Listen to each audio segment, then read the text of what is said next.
आपल्या सर्वांना माहिती आहे की महाराष्ट्रामध्ये देवेंद्र फडणवीस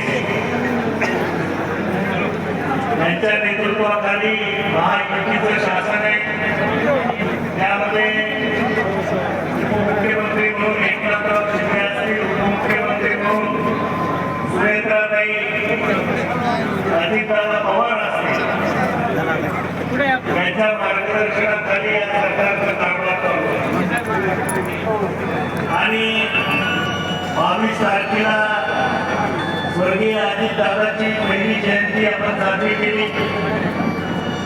22 तारखेला मुख्यमंत्र्यांचा वाढदिवसही साजरा केला आणि त्यांच्या या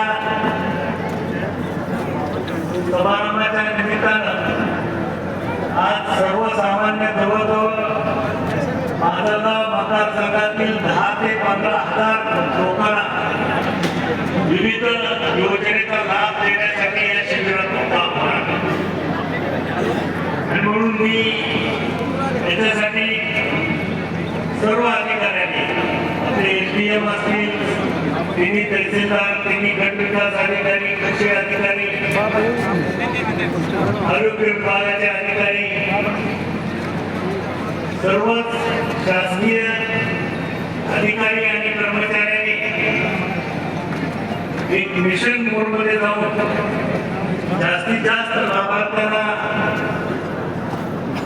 या योजनेचा कसा लाभ देता येईल याच्या दृष्टीनं मागील महिनाभर ते लोक काम करतायत आणि त्याचाच परिणिती म्हणून आज या शिबिरात मोठ्या संख्येनं आपण सर्वजण सामील झालेलो आहोत। मी सर्व प्रशासनाचं या ठिकाणी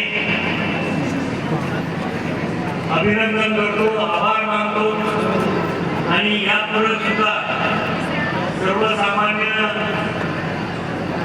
लोकांना प्राधान्य देऊन त्यांच्यापर्यंत गाव पातळीवरती पोहोचून जास्तीत जास्त योजनेचा कसा लाभ देता येईल असा प्रयत्न प्रशासनाने करावा एवढीच माझी त्यांना सूचना आहे। आज या शिबिराच्या माध्यमातून जवळजवळ 3,500 लोकांना आयुष्यमान कार्ड वाटप या ठिकाणी होणार आहे। लाभार्थ्यांना विनंती करायची की आपण प्रत्येकाने शिबिरातून जाण्यापूर्वी या आयुष्यमान कार्डाचं स्वतः त्या ठिकाणी आपल्याला देण्यात येईल। हे घेऊनच त्या ठिकाणावर जायचंय की अधिक वेळ न घेता आपल्या सर्वांचं या कार्यक्रमाला मोठ्या संख्येनं आपण सहभागी झाला त्याच्याबद्दल